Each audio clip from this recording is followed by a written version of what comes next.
एक छोटे से कस्बे में रणविजय नाम का एक लड़का रहता था। उसका परिवार बहुत मेहनती था। पिता रोज सुबह उठकर मजदूरी पर चले जाते और माँ घरों में काम करके घर का खर्च चलाती। लेकिन रणविजय उनके बिल्कुल उलट था। वह दिन भर दोस्तों के साथ घूमता और शाम होते ही शराब पीने बैठ जाता। माँ कितनी ही बार उसे समझाती, बेटा, ये रास्ता ठीक नहीं है। अपनी जिंदगी मत बर्बाद कर। लेकिन वह चिढ़कर कहता, बस करो माँ, पैसे दो और मुझे परेशान मत करो। पिता दर्द से भरकर कहते, हम सुबह से शाम तक खून पसीना बहाते हैं और तू। आपको क्या पता मेरी लाइफ के बारे में। मैं मजे में हूँ, मुझे कुछ नहीं होगा। दोस्त है ना मेरे साथ, वही मेरे असली सहारे हैं। कैसे समझाऊं मैं इसे कि तू गलत कर रहा है। याद रखना मेरे बेटे, आज तुम उनको खिला पिला रहे हो, इसलिए वो आवारा दोस्त आज तुम्हारे साथ है। और जिस दिन तुम पर मुसीबत आ जाएगी तब ये तुम्हारे दोस्त कोई साथ नहीं देगा। सिर्फ माँ बाप हे होंगे तेरे मुसीबत के वक्त साथ देने के लिए। याद रखना तेरे बाप की बात। दुर्गति की शुरुआत। हर दिन शराब, दिन भर दोस्तों साथ आवारागर्दी और घर वालों से पैसे के लिए झगड़ा करना उसकी आदत बन चुकी थी। धीरे धीरे उसकी सेहत बिगड़ने लगी, लेकिन वह मानने को तैयार नहीं था। दोस्तों के सामने खुद को हीरो दिखाने के लिए और ज्यादा शराब पीता। एक दिन हालात इतने खराब हो गए कि वह दोस्तों से बातें करते वक्त ही बेहोश होकर वहां ही गिर पड़ा।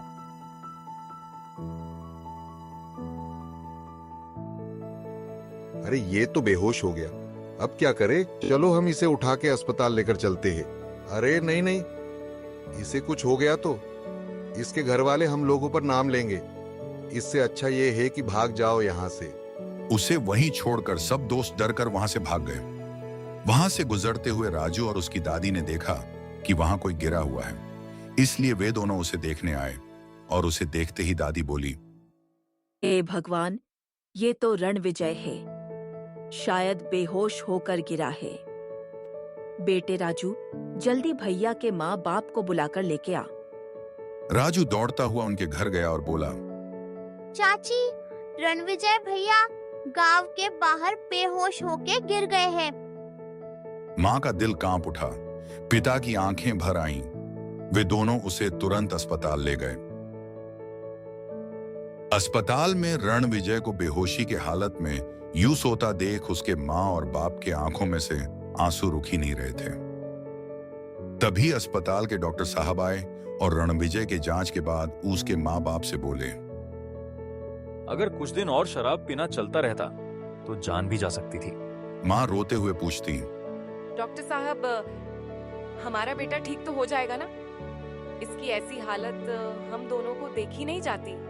डॉक्टर साहब ने गंभीर होकर कहा, इलाज लंबा चलेगा, लेकिन सबसे जरूरी है इसे शराब पीने से रोका जाए। अगर आपके लड़के ने इलाज के बाद फिर से शराब पीना चालू किया तो हम भी कुछ नहीं कर सकते।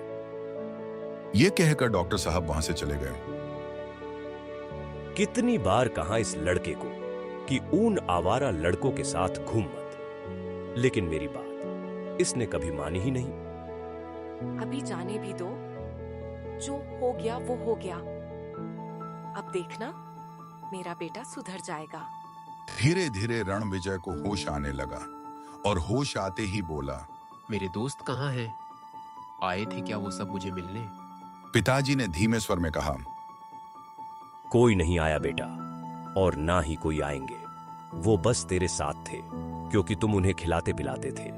ये ऐसे दोस्त होते हैं जो मुसीबत के वक्त खड़े नहीं रहते हैं, भाग जाते हैं। रणविजय हैरान था। कई दिनों से अस्पताल में था, लेकिन उसका कोई भी दोस्त उसे देखने नहीं आया। जिन दोस्तों पर वह आंख बंद करके भरोसा करता था, वे सब उसे भूल चुके थे। वह रोते रोते बोला, मुझे लग रहा था कि वो सब मेरे दोस्त हैं और सब मेरे साथ खड़े रहेंगे। बेटा, दुनिया में सब साथ छोड़ दें, लेकिन माँ बाप नहीं छोड़ते। हमने तुझे 1000 बार रोका था, लेकिन तूने सुना नहीं। इस बार रणविजय के पास कोई जवाब नहीं था। उसके अहंकार, उसकी गलतफहमियां और उसकी शराब सब एक पल में टूट चुके थे। अस्पताल में कई दिन रहने के बाद उसने अपनी माँ और बाबा से हाथ जोड़कर कहा, माँ मुझे माफ कर देना। बाबा, मुझसे गलती हो गई, अब मैं बदल जाऊंगा। शराब को हाथ भी नहीं लगाऊंगा। आप दोनों के बिना मैं कुछ नहीं हूं। पिता की आंखों में गर्व की चमक थी। हम हमेशा तेरे साथ हैं बेटा, बस तू हमें समझ ले। रणविजय ने घर लौटते ही अपनी शराब पीने वाली मंडली को छोड़ दिया। उसने मेहनत करना शुरू किया, पिता का काम भी सीखा और मां की मदद भी करने लगा।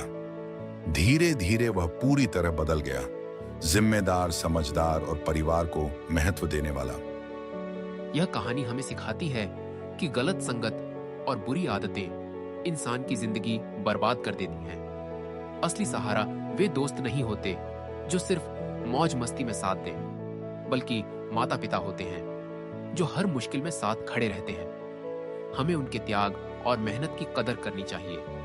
समय रहते अपनी गलतियों को समझकर सुधार लेना ही समझदारी है।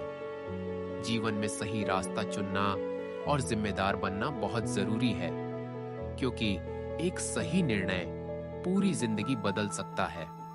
अगर आपको ये कहानी अच्छी लगे तो इस कहानी को लाइक और सब्सक्राइब जरूर करें। धन्यवाद।